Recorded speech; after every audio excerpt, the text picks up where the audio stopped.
Hello everyone and welcome to Fly High tutorials. Guys, इस lecture में हम discuss करेंगे कंट्रोल सिस्टम में बॉर्डर प्लॉट का पार्ट 1। कंट्रोल सिस्टम पर पूरी लेक्चर सीरीज आपने अगर नहीं देखी है तो आप आई बटन पर क्लिक करके या फिर चैनल प्लेलिस्ट में जाकर भी देख सकते हैं। उसी के साथ साथ जो डिफरेंट सब्जेक्ट्स पर हमारे लेक्चर्स हैं उनको भी आप चैनल प्लेलिस्ट में जाकर देख सकते हैं। तो चलिए स्टार्ट करते हैं। उससे पहले आपने अगर अभी तक हमारे यूट्यूब चैनल को सब्सक्राइब नहीं किया है तो रेड बटन को प्रेस करके सब्सक्राइब कर लीजिए और उसके साथ में जो नोटिफिकेशन बेल है उसको प्रेस करना ना भूलें, ताकि जब भी कोई न्यू लेक्चर अपलोड हो तो सबसे पहले नोटिफिकेशन आपको मिल जाए।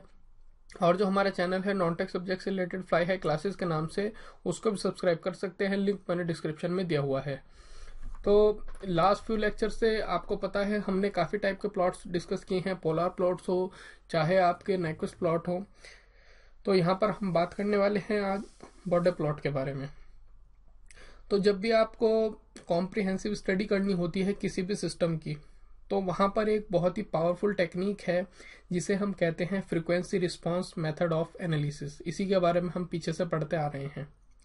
अब ये क्यों इतनी पावरफुल है? क्योंकि जो परफॉर्मेंस रिक्वायरमेंट है उनको हम इजीली एक्सप्रेस कर सकते हैं in terms of frequency response. तो सिंपली आप ये कह लें कि जो आपका फ्रीक्वेंसी रिस्पांस है किसी भी लीनियर सिस्टम का, उसको आप इंडिकेट कर सकते हैं बाय प्लॉटिंग टू कर्व्स और ग्राफ्स। ठीक है, ग्राफ 1 में क्या है आपका और ग्राफ 2 में क्या है आपका, ये मैं आपको बताऊंगा। उससे पहले आप समझ लीजिए कि आपको पता है अगर आपका कोई ओपन लूप ट्रांसफर फंक्शन है जिसे हम कहते हैं GH/j⍵, तो इसको आप क्या लिखते थे? इसको आप कहते थे, एक है आपका मैग्नीट्यूड के इक्वल यानी कि G/j⍵, H स्किप कर दिया है, कोई प्रॉब्लम नहीं है। और होता था उसी के साथ साथ फेज एंगल। ठीक है, फेज एंगल को हम ये भी लिख सकते हैं e⁻ j और φω। ठीक है, तो कंफ्यूज नहीं होना है, दोनों एक ही टर्म है। तो अब ग्राफ 1 है क्या आपका? ग्राफ 1 है बेसिकली जो मैग्नीट्यूड है ट्रांसफर फंक्शन का, उसको आप रिप्रेजेंट करते हैं m से भी, यानी कि ये जो है इसको प्लॉट करना है वर्सेस फ्रीक्वेंसी। एक तो ये हो गया आपका ग्राफ। ठीक है, सेकंड ग्राफ में क्या है, जो फेज एंगल है आपका ये, उसको प्लॉट करना है अगेंस्ट फ्रीक्वेंसी। दोनों ही केस में क्या हो रहा है, आपकी जो अगेंस्ट में फंक्शन है वो फ्रीक्वेंसी ही है। तो ये आपको ध्यान में रखना है, आगे क्लियर हो जाएगा। इन्हीं दो कैरेक्टरिस्टिक्स को हम कहते हैं बॉर्डर प्लॉट। थोड़ा सा मैं इनको इलेबोरेट कर देता हूं। ग्राफ 1 है क्या? अब ग्राफ 1 में क्या है, जो मैग्नीट्यूड है आपका GH/j⍵ का यानी कि ओपन लूप ट्रांसफर फंक्शन का, उसको आपको प्लॉट करना है, यानी कि मैग्नीट्यूड या फिर आप कह लें GH/j⍵, इसको आपको प्लॉट करना है इन डेसिबल्स। ठीक है, और ये होगा आपका कौन से एक्सिस पर? Y एक्सिस पर। ध्यान ये रखना है, मैग्नीट्यूड ग्राफ 1 की बात मैं कर रहा हूं। मैग्नीट्यूड जो है वो डेसिबल में प्लॉट होगा, Y एक्सिस पर प्लॉट होगा, और जो Y एक्सिस होता है आपका उसे हम बोलते हैं लीनियर स्केल। ठीक है, दोनों ध्यान रखना है आपको। और X एक्सिस पर क्या आएगा? अगर Y पर तो आपको मैग्नीट्यूड आ गया है, X एक्सिस पर आपके क्या आएगा? इस पर आएगी आपकी फ्रीक्वेंसी। लेकिन फ्रीक्वेंसी जो है उसको हम नॉर्मल स्केल पर यूज नहीं करेंगे, बल्कि हम लॉगरिथमिक स्केल यूज करेंगे। तो अगर लॉगरिथमिक स्केल यूज करेंगे तो हम कहेंगे log ω, बेस हमेशा यहाँ पर 10 होगा। ठीक है, तो ये आपको ध्यान रखना है। X एक्सिस पर आएगी आपकी log ω, ये Y एक्स एक्सिस पर प्लॉट होगा, और Y एक्सिस पर है आपका मैग्नीट्यूड इन डेसिबल्स, और ये होता है आपका लीनियर स्केल। ये है ग्राफ 1 की बात। ग्राफ 2 की अगर मैं बात करूं, ग्राफ 2 में क्या होगा, एक्स एक्सिस सेम रहेगा ग्राफ 1 के लिए भी, ग्राफ 2 के लिए भी, यानी कि दोनों ही केस में आपको प्लॉट करना है अगेंस्ट फ्रीक्वेंसी, और वो होगी log ω, बेस 10 है। ये अंडरस्टूड आपको आगे करना है, बाय डिफॉल्ट होगा। तो Y एक्सिस पर क्या होगा ग्राफ 2 के केस में, 2 की बात कर रहा हूं, तो Y एक्सिस पर आपका क्या होगा, यहाँ पर होगा आपका फेज एंगल, और फेज एंगल होना चाहिए आपका डिग्री में। ये आप ध्यान रख लें। आई होप ये आप समझ गए होंगे इसको। अब ध्यान ये भी रखें कि जो दोनों ही कैरेक्टरिस्टिक्स हैं जो हमने पढ़ी हैं, ग्राफ 1 और ग्राफ 2, इनको आपको प्लॉट करना है एक ही सेमीलॉग पेपर पर, जिसमें आपका सेम एक्सिस स्केल यूज होगा दोनों ही ग्राफ्स के लिए। ठीक है, वो आपको मैं आगे दिखा दूंगा कि सेमीलॉग पेपर आपका कैसा होता है। तो ये दोनों ही ग्राफ मैंने यहाँ पर ड्रॉ किए हैं ताकि आपको ये आसानी से समझ में आ जाए। ग्राफ 1 में मैंने आपको बताया था कि मैग्नीट्यूड जो है वो डेसिबल में प्लॉट होगा वाई एक्सिस पर। तो आप देख सकते हैं वाई एक्सिस है और ये आपका मैग्नीट्यूड है, डेसिबल में ये प्लॉट होगा आपका वाई एक्सिस पर। उसी के साथ साथ एक्स एक्सिस पर आपका क्या यूज होगी, लॉग ओमेगा बेस 10 है, ये 0 है, ये यहाँ पर इसको ध्यान रख लेंगे, ये आपका 0 है, इसके ऊपर का है आपका पॉजिटिव रीजन, नीचे का है आपका नेगेटिव रीजन। फिलहाल इतना ही समझ लीजिए, आगे आपको और क्लियर हो जाएगा। ग्राफ 2 में क्या है, वाई एक्सिस पर आपका आएगा फेज एंगल इन डिग्री और एक्स एक्सिस जो एक्स एक्सिस है वो आपका सेम रहेगा, यानी कि लॉग ओमेगा होगा दोनों ही केस में। यहाँ पर -180 डिग्री लाइन ये मैंने प्लॉट की है। आगे ये सारे फैक्टर्स आपको क्लियर होते चले जाएंगे। अब अगर बात हो रही है लॉगरिथम की, तो लॉग में थोड़ा सा हम पढ़ लेते हैं। आपको पता है कि लॉगरिथम अगर आप किसका लेंगे किसी भी कॉम्प्लेक्स नंबर का, तो वो भी आपका कॉम्प्लेक्स नंबर होगा। तो सिंपली जैसे कि आपको पता है, हमने यहाँ पर बताया है कि जी जे ओमेगा इसका मैग्नीट्यूड और फेज एंगल मैंने आपको बताया था e⁻j फाई ओमेगा। ठीक है, इसका आप अगर लॉग लेंगे तो लॉग लेंगे, दो मल्टीप्लीकेशन में फैक्टर्स हैं, इनका एडिशन हो जाएगा। यही इसका एक बड़ा एडवांटेज है बॉर्डर प्लॉट का कि आप मल्टीप्लीकेशन को चेंज कर देते हैं एडिशन में। ठीक है, तो ये अगर किसी को नहीं समझ आता तो ये देख लीजिए, लॉग एक्स वाई अगर आप करेंगे तो ये किसके इक्वल होता है, log x plus log y. ये प्रॉपर्टी आपको पता है ना लॉग की। तो अगर इसका आप लॉग लेंगे तो ये किसके इक्वल हो जाएगा, log magnitude of G j omega plus log e⁻j phi omega. इसको थोड़ा सा आप और एक्सपेंड कर दीजिए तो ये हो जाएगा आपका लॉग जी जे ओमेगा प्लस आ जाएगा यहाँ पर जियोटा 0.434 एंड फाई ओमेगा। ये आई होप सभी को क्लियर हो गया होगा। लॉग बेस 10 है, ई इसका आप लेंगे तो इसकी वैल्यू आएगी 0.434 और ये जो टर्म है आपकी ये लॉग के आगे आ जाएगी। अगर आपको प्रॉपर्टीज में थोड़ा कंफ्यूजन है तो यहाँ पर क्लियर कर लीजिए। अब जो रियल पार्ट है आपका, ये जो रियल पार्ट है ये इक्वल होता है आपका logarithm of magnitude, logarithm of magnitude के, जो कि है आपका लॉग जी जे ओमेगा, और इमेजिनरी पार्ट जो है वो प्रोपोर्शनल है आपका फेज एंगल के। इसमें एक चीज और ध्यान में रखें, जो ये फैक्टर है आपका 0.434 ये हम पूरे चैप्टर में नेग्लेक्ट कर देंगे। ठीक है, तो इससे आपको घबराने की जरूरत नहीं है। उसी के साथ साथ मैंने यहाँ पर बात भी की है आपकी डेसिबल्स को लेके। तो अगर डेसिबल्स की बात होती है तो आपको पता है डेसिबल के लिए हम क्या करते हैं। डेसिबल के लिए सिंपली आपको 20 से मल्टीप्लाई करनी है, यानी कि 20 लॉग जी जियोटा ओमेगा, ये आपका हो गया है डेसिबल में। ठीक है ना, यानी कि जो लॉगरिथम ऑफ मैग्नीट्यूड है किसी भी ट्रांसफर फंक्शन जी जे ओमेगा का, उसको आपको डेसिबल में कन्वर्ट करना है। तो आपने 20 और उसका लॉग ले लिया तो ये आपका कहलाएगा डेसिबल में कन्वर्ट हो गया है। इसीलिए हम इसको एब्रीवेट करते हैं LM से भी, यानी कि लॉग मैग्नीट्यूड भी कहते हैं इसको हम। तो सिंपली आप कह लें कि LM जी जियोटा ओमेगा जो है वो इक्वल टू होता है आपका 20 लॉग, ये वाला फैक्टर लिख दीजिए, 20 लॉग जी जियोटा ओमेगा। ये हो गया आपका इन डेसिबल्स में। तो आई होप ये आपको क्लियर हुआ होगा। कुछ प्रॉब्लम हो तो आप इसको एक बार फिर से समझ लीजिए, नहीं समझ में आता है तो पूछ लीजिए। लेकिन ये जो पूरा लेक्चर है ध्यान से समझिए, बेस है ये आपका। आगे जितने भी हम कॉन्सेप्ट यूज करेंगे ये क्लियर हो गया तो आगे के लेक्चर्स बहुत ही आपके लिए आसान होने वाले हैं। अब एक और चीज है, थोड़ा सा उसको भी मैं आपको क्लियर कर देता हूं, जो आगे यूज होगी, वो है आपका ऑक्टेव एंड डिकेड का कॉन्सेप्ट। ऑक्टेव और डिकेड है क्या, अब कोई भी आपका फ्रीक्वेंसी बैंड है या फिर फ्रीक्वेंसी रेशियो है, उनको आप एक्सप्रेस कर सकते हैं, या फिर दो यूनिट्स होती हैं जिन्हें हम कहते हैं ऑक्टेव और दूसरे को कहते हैं हम डिकेड। तो ऑक्टेव क्या है आपका, ऑक्टेव जो है वो आपका फ्रीक्वेंसी बैंड है फ्रॉम F1 टू F2। मतलब ऑक्टेव क्या है आपका, कोई भी फ्रिक्वेंसी बैंड है फ्रॉम F1 to F2, जबकि कंडीशन ये है कि F2 upon F1 is equal to 2 है, यानी कि सिंपल कह लें F2 is equal to 2F1 है।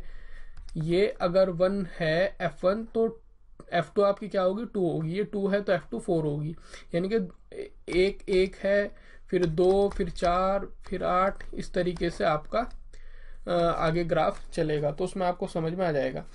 सिंपल आप ये समझ लीजिए, अगर आपको कोई फ्रिक्वेंसी बैंड है 1 to 2 हर्ट्ज का, ठीक है, तो उसकी जो विड्थ है वो है 1 ऑक्टेव, ठीक है, इसको आप समझ लीजिए। तो नंबर ऑफ ऑक्टेव कितने होते हैं in the frequency range from F1 to F2, मैंने क्या क्या है, the number of octaves in the frequency range from F1 to F2, F1 से F2 के बीच में कितने नंबर ऑफ ऑक्टेव्स होंगे, उनको आप डिटरमाइन करते हैं इस फॉर्मूले से, लिख लीजिए log F2 upon F1 upon log 2, और इसकी वैल्यू हो जाएगी 3.32 log F2 अपॉन F1, इतने ऑक्टेव्स होंगे, ठीक है। ये तो रही ऑक्टेव्स की बात। अब बात करते हैं हम डिकेड की। तो अगर इंक्रीज आता है 1 डिकेड का from F1 to F2, decade कहते हैं दशक, 10, ठीक है, F1 से F2 में, जबकि F2 अपॉन F1 क्या है आपका 10 है, यानी कि सिंपल कह लो F2 is equal to 10 F1 है, ये 1 है तो F2 10 होगी, ठीक है। तो नंबर ऑफ डिकेड्स कितने होंगे F1 से F2 में, नंबर ऑफ ऑक्टेव्स ये मैंने आपको बता दिया, और नंबर ऑफ डिकेड्स कितने होंगे F1 to F2 में, उसके लिए है log F2 upon F1 decades. तो इस चीज को आपको ध्यान में रखना है। थोड़ा सा आपको मैं एक टेबल दिखा देता हूं, यहां से आपको सारी चीजें क्लियर होती चली जाएंगी कि बेसिकली हो क्या रहा है। तो ये जो टेबल है, यहाँ पर मैंने कुछ जो कॉमन नंबर्स हैं उनकी डेसिबल वैल्यूज लिखी है। जैसे कि नंबर है आपका अगर 0.01, तो इसकी डेसिबल वैल्यू है -40, ठीक है। सिंपल देख लीजिए ना, जैसे 20 लॉग अगर आप 1 लें इसका, तो इसकी वैल्यू 0 है तो ये 0 हो जाएगी। उसी तरीके से नंबर अगर आपका क्या है 2 है, ठीक है, तो सिंपल जो 2 प्रॉपर्टीज मैं आपको समझाना चाहता हूं वो ये हैं कि अगर कोई भी नंबर डबल होता है, ठीक है, तो उसकी डेसिबल वैल्यू में इंक्रीज हो जाता है बाय 6 डेसिबल। यहां पर आप समझ लीजिए, अगर कोई भी वैल्यू, यहां पर देखिए आप, अगर नंबर 1 है आपका, इसकी डेसिबल वैल्यू 0 है, मैंने कहा है अगर कोई नंबर आपका डबल हो गया, यहाँ 1 से 2 हो गया, तो उसकी डेसिबल वैल्यू में 6 का इंक्रीज हो जाएगा, यानी कि 0 में आप 6 ऐड करेंगे तो 6 आएगा, ये ठीक है। उसी के साथ साथ आप यहाँ पर भी देख सकते हैं, जैसे 0.5 है और 1 जो है इसका डबल हो रहा है, तो यहाँ पर -6 थी वैल्यू, उसमें 6 का एडिशन होगा तो वैल्यू 0 आएगी। यानी कि अगर आपका कोई भी नंबर डबल होता है तो डेसिबल वैल्यू में 6 डेसिबल का इंक्रीमेंट होता है या इंक्रीज होता है, 6 जोड़ दीजिएगा उसमें आप। ये है आपकी प्रॉपर्टी नंबर 1। उसी के साथ साथ अगर किसी नंबर में 10 गुने का इंक्रीज होता है, ठीक है, तो डेसिबल वैल्यू आपकी इंक्रीज कर जाती है बाय 20 डेसिबल। मैं आपको यहाँ पर दिखा देता हूँ, जैसे आप यहाँ पर देखिए नंबर 10 के लिए कितना है 20 डेसिबल है। अब यहाँ पर आप देखिए 100 है, तो 100 के लिए 10 गुना हो गया है 10 का, तो वैल्यू कितनी हो गई 40, यानी कि 20 में आप 20 जोड़ेंगे तो हो गया 40 डेसिबल। तो दोनों प्रॉपर्टीज आपको समझ में आ गई होंगी। मैंने आपको दोनों प्रॉपर्टीज में क्या बताया है, नहीं याद हुई है तो एक बार ध्यान से सुन लीजिए कि अगर कोई भी नंबर डबल होता है तो डेसिबल वैल्यू में 6 डेसिबल का इंक्रीज होता है, 6 डेसिबल उसमें जोड़ देंगे आप अगर नंबर डबल हो रहा है। उसी के साथ साथ अगर कोई नंबर इंक्रीज हो रहा है बाय फैक्टर ऑफ 10, 10 गुना हो रहा है, तो उसमें इंक्रीज होगा 20 डेसिबल का, ठीक है ना। और ये आप जिस तरीके से मैंने यहाँ पर करा ना 20 log 1, इसकी वैल्यू 0 हो गई। इसी तरीके से आप यहाँ पर कर दीजिए 20 log 10 10, तो इसकी वैल्यू 1 होती है, तो ये 20 हो जाएगा ना डेसिबल में, पीछे हमने पढ़ के आए ना फॉर्मूला, तो ये 20 हो जाएगा। इसी तरीके से आप 100 के लिए निकाल सकते हैं। 100 के लिए क्या होगा आपका 20 log 10 100, ये हो गया 10 की पावर 2, तो ये हो गया 40 × 1 यानी कि 40 डेसिबल, तो बहुत आसान है, आप किसी भी तरीके से कर सकते हैं। लेकिन मैं आपको इसलिए बता रहा हूं कि एग्जामिनेशन पॉइंट ऑफ व्यू से ये दो फैक्टर्स अगर आपको पता है कि अगर डबल हो रहा है नंबर तो कितने का इंक्रीमेंट है, 10 गुना हो रहा है तो कितने का अंतर आएगा, तो आपकी स्पीड और एक्यूरेसी जो है वो काफी बढ़ जाती है। ठीक है, तो अब सिंपल सी बात आती है कि लॉग स्केल्स हैं क्या। उससे पहले आप समझ लीजिए इनको हम यूज क्यों करते हैं। तो आप समझ लीजिए अगर कोई आपका जी जे ओमेगा है, जी एच जे ओमेगा है, उसकी कुछ वैल्यूज हैं, हम कह सकते हैं 2, 5 और 10। ये वैल्यूज किस पर हैं? एट फ्रीक्वेंसीज 10, 150 एंड 750 रेडियन पर सेकेंड, यानी कि इन फ्रीक्वेंसीज पर 10 पर 2, 150 पर 5 और 750 पर 10, इन फ्रीक्वेंसीज पर जो जी एच जे ओमेगा की वैल्यूज हैं वो ये हैं। ठीक है, अगर हम लीनियर स्केल यूज करने लग जाएं एक्स एक्सिस के लिए तो होगा क्या कि अगर आप 1 सेंटीमीटर ग्राफ आप सभी ने प्लॉट किए हैं, तो 1 सेंटीमीटर को भी आप अगर 10 हर्ट्ज मान लें तो 10 से लेके और 150 के बीच, यानी कि नेक्स्ट वैल्यूज के बीच में हमें लगभग 15 सेंटीमीटर चाहिए। ठीक है, और 150 से लेकर अगर आप 750 तक जाएंगे तो 600 सेंटीमीटर चाहिए आपका, 600 सेंटीमीटर आपका ग्राफ पेपर चाहिए। तो कितना बड़ा हो जाएगा आपका ग्राफ। और अगर आप इसको बढ़ा दें, मतलब 1 सेंटीमीटर इज इक्वल टू 100 ले लें या कुछ और वैल्यूज ले लें, तो ग्राफ आपका काफी कंप्रेस हो जाएगा, डिटेल्स उतनी क्लियरली आपके सामने नहीं आ पाएंगी। ठीक है, तो इसीलिए हम यूज करते हैं जो आपका लॉग स्केल्स को। अब आपने लॉग स्केल्स में देखा है कि कितना आसान हो जाता है। अगर हम जैसे लॉग आप 10 इसका लेंगे तो ये 1 ही हो गया ना, तो इसीलिए हम यूज करते हैं आपका लॉग पेपर को। ठीक है, लॉग स्केल्स को यूज करते हैं। आगे मैं आपको इसको भी दिखा दूंगा। अब जो लॉग स्केल्स हैं इनका प्रिंसिपल क्या होता है वो भी आप समझ लीजिए। लॉग स्केल का प्रिंसिपल क्या है, कि क्या होते हैं लॉग स्केल। तो लॉग स्केल का प्रिंसिपल ये होता है कि अगर दो पॉइंट के बीच में रेशियो सेम है तो उनको आप इक्वली सेपरेट करेंगे। समझ गए हैं? अगर दो पॉइंट्स के बीच में रेशियो सेम है तो आप उनको इक्वली सेपरेट करेंगे। एग्जाम्पल के लिए जैसे कि 10 है, फिर 100 है, फिर 1000 है, फिर 10,000 है, ये सभी क्या है? अगर आप लेने लग जाएं 100/10, ठीक है, उसी के साथ साथ 1000/100, या आप कह लें 10,000/1000, और अगर पॉइंट्स में भी आप लें तो ये हो जाएगा 0.01/0.001। इनके बीच में आप देखेंगे तो रेशियो सबके बीच में सेम आएगा। यहाँ पर भी 10 है, यहाँ पर भी 10 है, यहाँ पर भी 10 है और यहाँ पर भी 10 है। तो आप कह सकते हैं कि इन सभी को हम इक्वल डिस्टेंस पर सेपरेट करेंगे। ठीक है, वो आप अब देखेंगे। ये है लॉग स्केल का प्रिंसिपल, या ये है लॉग स्केल का कॉन्सेप्ट। अब मैं फाइनली आपको दिखा देता हूं कि कैसा होता है आपका कमर्शियली जो आपका सेमी लॉग पेपर होता है वो होता क्या है। तो कुछ इस टाइप का दिखता है आपका कमर्शियली अवेलेबल जो सेमी लॉग पेपर है। एग्जामिनेशन पॉइंट ऑफ व्यू से मैं अगर बताऊं तो इसकी कोई भी हमें आवश्यकता नहीं है, कोई भी आपको ये नहीं देगा। गेट की बात कर लें, लेकिन अगर आपको एक ओवरव्यू चाहिए, आप पढ़ना चाहते हैं कि बॉर्डर प्लॉट होता क्या है, उस ताकि आप पूरे लाइफ टाइम ना भूलें, तो ये सब कॉन्सेप्ट आपको ध्यान में रखने बहुत ज़रूरी हैं। और जो स्टूडेंट्स सेमेस्टर वाइज प्रिपेयर कर रहे हैं, सेमेस्टर के कुछ एग्जाम होने हैं, उनके लिए तो ये एक गोल्डन चीज़ है ही।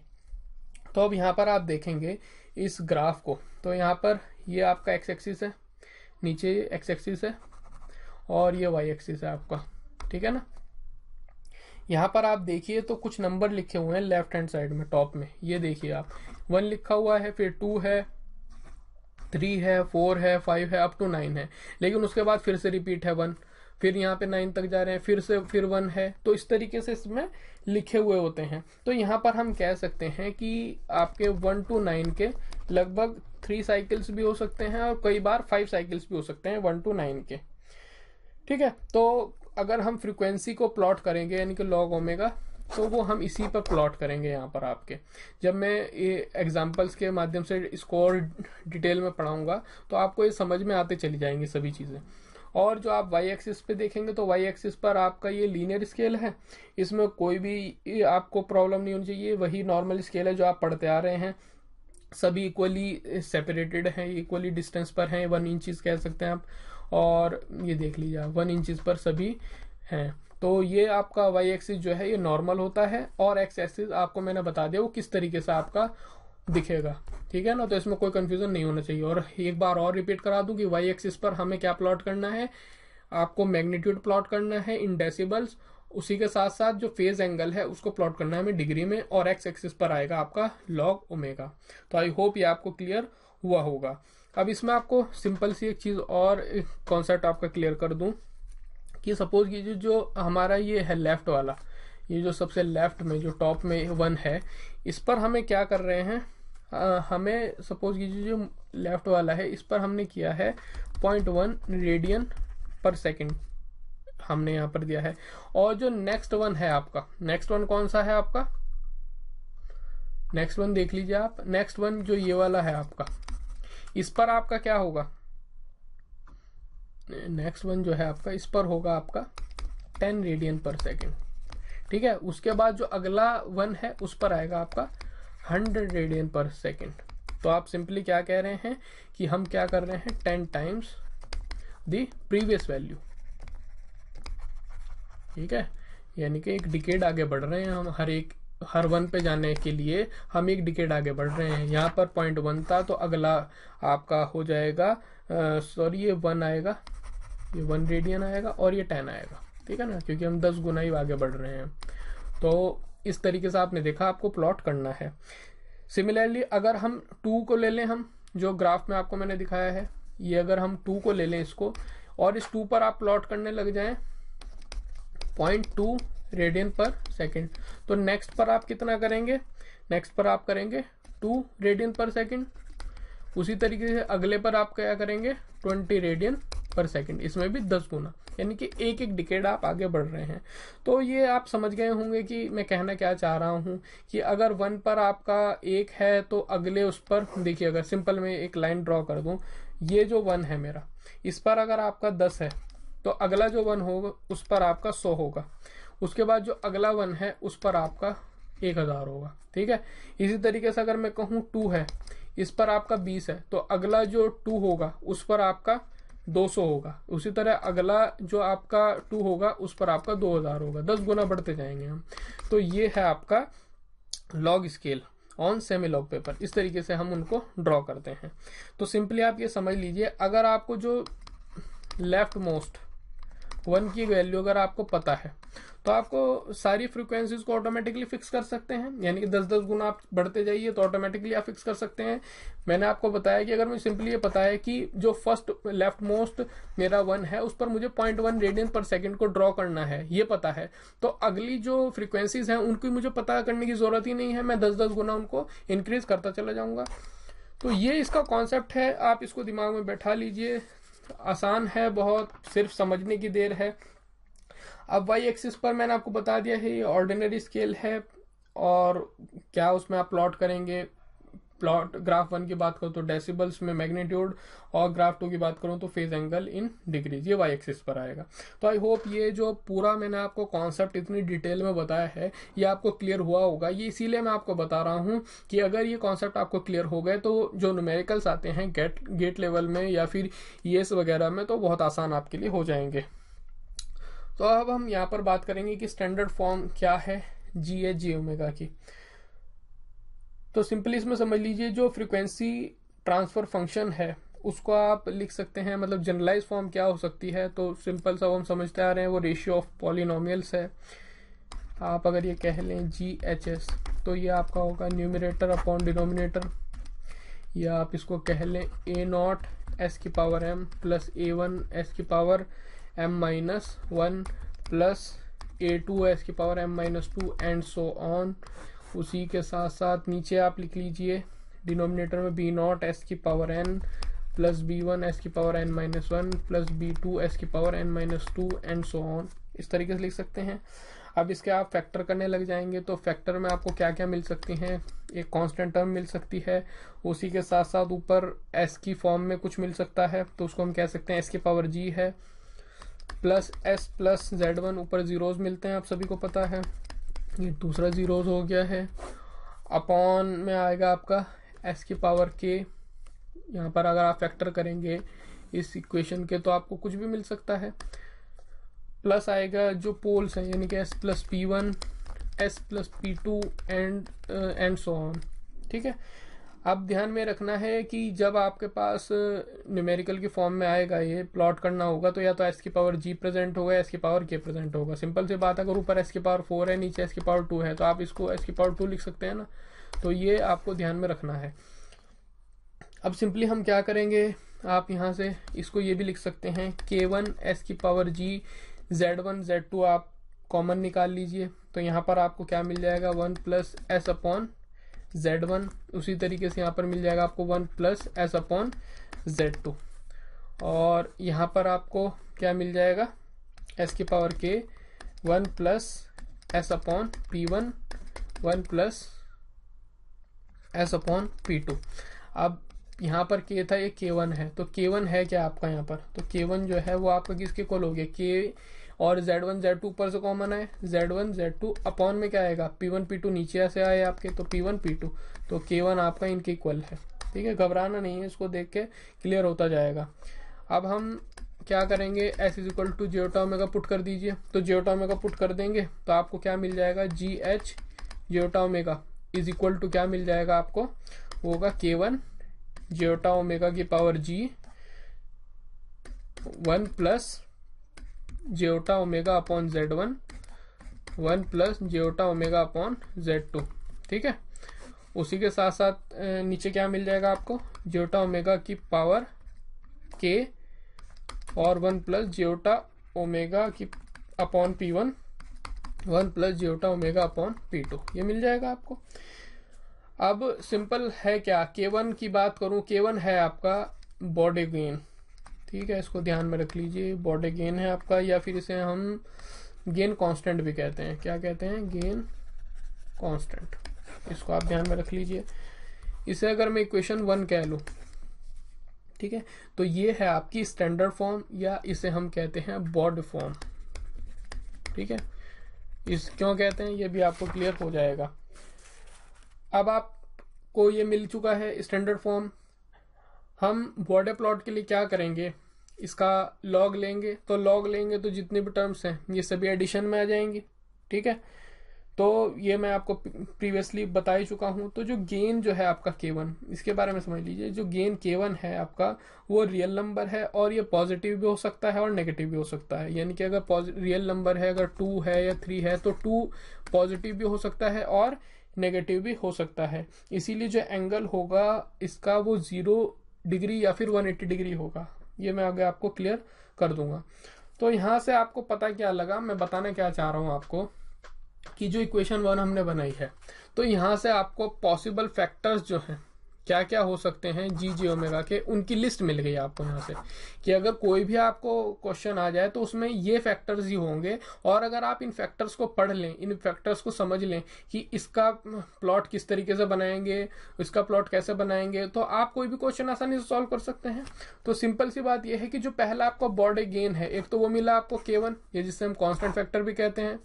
दूसरा आपको क्या मिला, पोल्स मिले ओरिजिन पर, यानी कि जेटा ओमेगा की पावर के 1 अपॉन जेटा ओमेगा की पावर के, जिसका ऑर्डर के है, या फिर इसे हम सिंपल कहते हैं इंटेग्रल फैक्टर, ये हम पीछे से पढ़ते आ रहे हैं।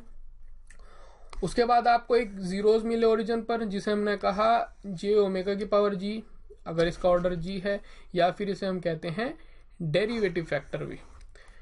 और कुछ पोल्स मिले आपको, फाइनाइट पोल्स, इस पर 1 plus zeta omega upon P1 पर, जिसे हम फर्स्ट ऑर्डर इंटेग्रल फैक्टर कहते हैं। फाइनाइट जीरोज मिले, जिसे हम कहते हैं 1 plus zeta omega upon Z1, जिसे हम फर्स्ट ऑर्डर डेरिवेटिव फैक्टर भी कहते हैं। सेकंड ऑर्डर पोल्स मिल सकते हैं, जिसे हम ये कहेंगे, और सेकंड ऑर्डर जीरोज भी मिल सकते हैं, जिसे हम ये कहेंगे।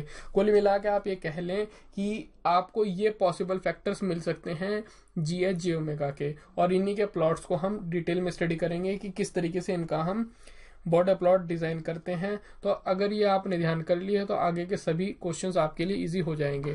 तो नेक्स्ट लेक्चर्स में हम देखेंगे। फिलहाल आप मुझे बताइए कि आपको लेक्चर कैसा लगा है। अगर पसंद आया है तो लाइक जरूर कीजिए। कोई कमेंट और सुझाव है तो आप कमेंट करके पूछ सकते हैं। शेयर कीजिए अपने फ्रेंड्स के साथ जिसके लिए आप समझते हैं कि लेक्चर इंपॉर्टेंट है। फेसबुक पेज को लाइक कीजिए और ट्विटर पर फॉलो कीजिए। लिंक्स मैंने सभी के डिस्क्रिप्शन में दिए हुए हैं। तो देखने के लिए आप सभी का बहुत बहुत धन्यवाद। आप सभी का समय शुभ रहे। Thank you very much.